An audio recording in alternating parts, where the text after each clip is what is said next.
Hello and welcome back to my channel. If this is your first time here, hi, I'm Cassidy. If it's not, thanks for always tuning into my videos. Today I decided to do something different and I decided to make my own tag. These used to be a really big thing on Booktube, but I feel like they've definitely gone away for a little bit, but I still like them every once in a while. This one specifically is going to be get to know the indie fantasy reader tag. If you follow along on my channel, you know I read a lot of indie fantasy. I am a judge for SPFBO 9 this year, which is a self-published fantasy blog off hosted by Mark Lawrence.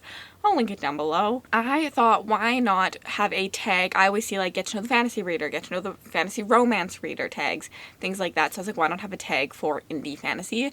And also this just gives me a way to talk about indie fantasy and shout out indie fantasy to more people so more people read it. So let's just get right on in. I asked my patrons to help me come up with questions for it. Here we go. Let's roll into question one. Question one is, what got you into reading indie fantasy? I feel like this one's kind of funny for me because it's actually a traditionally published book that got me into reading indie fantasy. The Burning series by Evan Winter, once I read this and learned that it was originally indie published and then was just picked up by traditional publishers, I had my brain altered. I literally was like, wait, this was indie, because I thought that indie was what most people think, the misconception that indie was just bad books, like books that didn't get published. Like I thought they weren't going to be well edited. I thought that they weren't going to be like the stories I want to read. And that's why they're not traditionally published. And that's completely wrong. It's a false narrative, and like also actually makes no sense when you really think about like statistics and everything like that. But this book proved to me what I wanted and that indie was what I was searching for, because this is breaking new grounds. This is something unique, something different, and was so well written, and one of my all-time favorite series. Like I cannot wait for book 3 in this series. I adored this and realized like, okay, I need to try more indie fantasy if it's like this. Like, of course I do. And I realized quite quickly after that there is a lot of indie fantasy out there like this, and I love it. So let's get on to question 2. Question 2 is, what is your favorite thing about indie books? And I think that that goes hand in hand with what I wanted out of this one. What I love about indie books is they're so unique. Traditional publishers are looking for things that sell. So they're like, okay, this story sold, we need more of this story and things like it. So once they see one book go really well, we get so much more of it. Like we'll see like cozy fantasy taking off right now. You'll see like the Chosen One story take off. Like they're looking for things like other things that sell. So we're missing a uniqueness to traditionally publishing that I find in indie publishing quite a bit. This was one for me that had so many unique things, which is why I loved it so much. Obviously been traditionally published now, but I'm always looking for things different, and I think that indie publishing, self-pubbing, adds so much to this. It is just an author can write what they want to write. No one's telling them this is going to sell and this isn't going to sell. They're writing a good book with unique elements, anything they want. I think that indie books go darker. They get more creative. They're ahead on trends because they also publish a lot sooner than traditionally publishing. And there's just like so much uniqueness, I think, in indie fantasy. And that's like my favorite part of it. Also, I guess I should say that I'm counting indie as like an indie publisher and self-pubbed. I just use indie as like an all-encompassing term, where I feel like self-pubbed only means self-pubbed, but if I use indie, I can use self-pubbed and like independent publishers. So it's just an all-encompassing term for me. Question 3 is, what is your favorite indie fantasy book or series? I kind of struggled with this one a little bit. A little bit. I think I have 2 that comes to mind for me, and both are very different. I have The Serpent and the Wings of Night, which is a fantasy romance, which is self-pubbed. It is indie, so still counts. I feel like a lot of times when you see indie fantasy, you're just thinking high epic fantasy, but fantasy romance is a category, and fantasy romance has a lot of self-pub books. But this one's not completed, and so I'm going to go with a completed series, but I did want to shout this one out because I do love this series, and go with Along the Razor's Edge by Rob J. Hayes. This is a 5-book series, and I absolutely adored and loved this series so much. Eska is a character that I just relate to so much. I think that she's such a well done protagonist. This follows Eska, who was a sorcerer on one side of a war and their side lost, and then she is taken to a pit where this is just where all their criminals go, and she has to escape the pit. But we're also learning there's like 2 timelines, and we're also learning about her back in like the school, learning about the magic. And also the story is told from like old Eska telling her story, which is kind of fun, and I really enjoyed that. I think that this is just like such a great indie series, and it's completed, so you can binge all 5 books. And book 1, the audiobook, is on Audible Plus, which is chef's kiss. Question 4 is an indie high up on your priority list. This one's hard. I have a lot that I really want to get to. I think I'm gonna say Seeds of War by João F. Silva. This is in SPFBO 9 this year, and I can't read it yet because I don't want to accidentally read any of the finalists early since I am a judge, and I'm very excited for this one. The author kindly sent this to me. It says, 1 breath, 1 jump, 1 death. He ran like the monster he was, and the smoke followed. This cover screams to me the idea of the story. I love the idea of like smoke being part. I love weird ecology in my books. I really do. So like I'm hoping that that adds to it, as it's says he ran like the monster he was and the smoke followed. Like I hope that that has something to do with it. We do follow a single mother and war veteran turned crime boss set on protecting her family in town, a thief pretending to be God to protect a terrible secret, and the world's most feared mercenary, but his best days are behind him and there's one job left to do. Allies must be treasured and enemies defeated. I just think that this sounds like your classic epic fantasy tale, and I love 3 POVs in my stories. I'm really excited for this one. I cannot wait to read it. Question 5 is, where do you find out about indie books? There's a bunch of ways that I find out about them.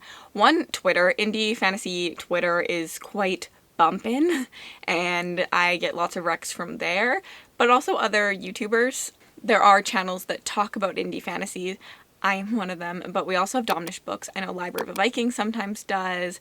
We have Tori. We have Lisa. Like, there are so many channels that discuss indie books that I follow, and I think that's the best way to do it, is just to be following other people who like indie books, and it will come to you. I also find out a lot because I do have a lot of authors emailing me for review copies and just to tell me about their books, and I love hearing about all their books, but mainly through those channels. And also I think the biggest one is SPFBO, which is the self-published fantasy blog off hosted by Mark Lawrence. It happens every year. There are 300 indie self-pubbed books that are put into this and competition, and it slowly gets narrowed down over like 11 months, and there'll be one winner eventually, and I find a lot of the indie books through that. So I definitely recommend that. I will leave the blog post down below. The next question to go along with that one is, what is an indie book that you would recommend to someone who is like new to reading indie? To be honest, it's like anything else. I think it matters where your reading lies. I'm not going to recommend you an epic fantasy if you don't read epic fantasy. I'm not going to recommend you a fantasy romance if you don't read fantasy romance. However, I do think that Eska is a wonderful place to start. So I'm going to cheat and say this one again. And then also, like fantasy romance, I think The Serpent and the Wings of Night is a great place to start. So I'm just going to put these 2 out as my recommendations for you. I think that they're both really well written and very accessible, and also discuss there's unique elements to these. That is why I love self-pubbed. So also, if you're kind of worried about it, you could pick up a traditionally published book that was picked up from being indie. So something like The Burning or the Shadow of What Was Lost was originally the Tower of Babel books. Those were originally Josiah Bancroft. Like, a lot of these books are picked up and then they're just republished with a new cover traditionally. So you could pick up one of those and see the quality of the writing if you're really scared of it. But like, I don't think that you should be scared of it. Like, there are so many great indie books out there. The next question is your favorite cover of an indie fantasy. I have a type. I like a person on a cover on my indie fantasy, because these are all favorites. I think I'm gonna go with No Heart for a Thief. I've loved this cover since the second I saw it. The tones, the like black demon creature behind the like blue with the red, I just think is like everything. I think that this cover is so beautiful, and on the back there's like a weird creature. I love like the font. Like, I just think that this is such a stunning cover. There we go. The next question is, do you approach indie reading reviewing differently? I personally don't really. I just like to be very honest in my reviews. I would say the only thing that I do a little bit differently is my Goodreads ratings. If I don't like a book that is indie, honestly, it's traditionally published too, but I just never run across this problem in traditionally publishing, so I say I wouldn't change this. If a book has less than 100 reviews and I didn't like a book, I probably will just leave my star rating off of that. Sometimes I'm like the 10th person to review an indie fantasy book, and my 2-star would just really, really hurt that book in a way that it wouldn't if it had 1,000 reviews. So sometimes I will just like write my like star rating in like the comments, but not actually give it the star rating, if that makes sense. But that is like the only thing I do. Otherwise, I think I come to them quite the same. I maybe will say I'm a little bit more forgiving on writing sometimes now in indie fantasy, but for the most part I think that I approach completely the same. Any upcoming indie releases that you are super excited about? I need book 3. I haven't even read book 2 yet, so don't come at me. But I need book 3 in the Ashes of Avarin series by Thiago Abdallah. I need this ASAP. This was my best book of last year. Still haven't read this one, although I have read the acknowledgements, and I just wanted to say extra thank you to Thiago, as I'm in them, and I thought that was so cute. Yes, I read the acknowledgements first, and that was just so sweet, and I cannot wait to read this. I'm just waiting for the audiobook because I love the narration.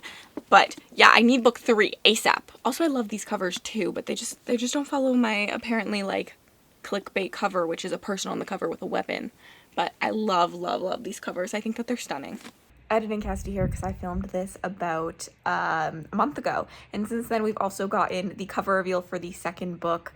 Oh, it's the sequel to A King's Radiance, and I'm also really excited about that one. I think it comes out later this year. I could be wrong, don't quote me on that, but I'm really excited. I did really enjoy that first book. Next question is, if you could have one indie author write your story, you as a protagonist in whatever you want, who would it be?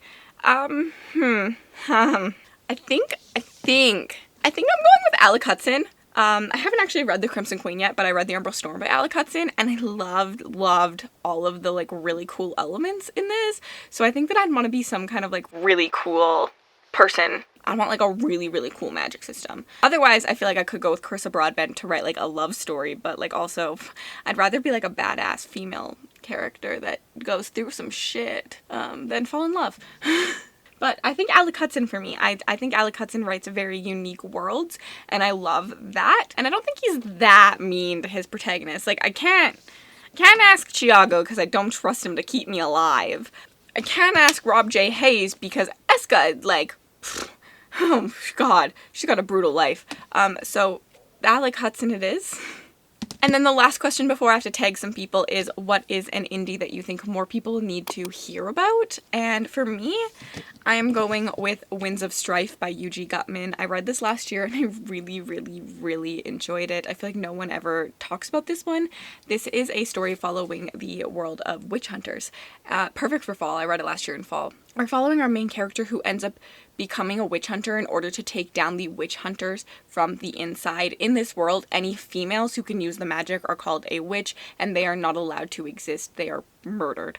But men that use the power, perfectly fine. Something happened to our main character when he was young that makes him want to go on a quest for revenge and retribution. So he joins the witch hunters, wants to take them down, but it's been 10 years. He's done some stuff. Like, he's had to do some stuff to get to a position where he can take the whole thing down. And now his flaws in his character, he's very morally gray, he's struggling with things, there's a voice inside his head, and I just think that this talks about morals and morality and black versus white and the gray area in between so well, and I loved it. And I think the magic system was really cool. It plays with like emotions, the extent of your emotion being part of your power and switching between emotions and things like that, and I thought this was a lot of fun, so I think more people should read it. Now to tag some people, I'm going to tag Tori from Tori Talks, Dom from Dominish Books, Mel from Melinar Reads, and Erin from Booked and Busy. But also, please, if you see this, please just do it. Like, count this as a tag, do it yourself, tag me in them. I'm excited to see all of the answers that we get, and hopefully find some new indie books that I want to read throughout this process. Thank you so much for hanging out with me, and I will see you in my next video. If you want to leave me a comment down below, let me know one of the answers that you have to one of these questions. Also, you can just leave me an emoji to let me know you were here. Leave me an eyeball emoji, and then if you want to connect with me on other platforms, my Bookstore, my Book Twitter, my Goodreads, my Book Talk, and my Patreon are all linked in the description bar below. Have yourselves an absolutely remarkable day.